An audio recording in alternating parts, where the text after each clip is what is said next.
नमस्कार, जय शिवराय, जय भीम. माझं नाव सूरज यादव. आज मी तुमच्यासमोर एक कविता सादरीकरण करणार आहे. विषय आहे बिबटा. सर्वात चर्चेचा विषय चाललाय आज.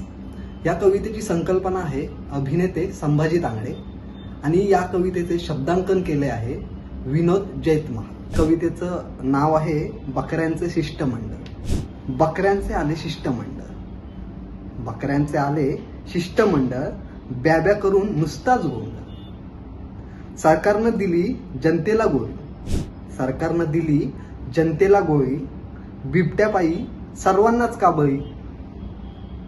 अक्कड बक्कड म्हणा चक्री, अक्कड बक्कड म्हणा चक्री, दोरीला टांगा एकच बकरी.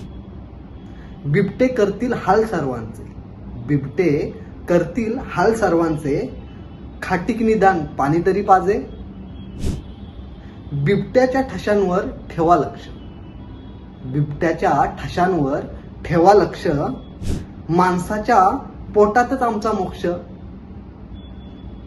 सुपीक डोक्यातून आयडिया काढा, सुपीक डोक्यातून आयडिया काढा, एवढा व्हिडिओ सरकारला धाडा.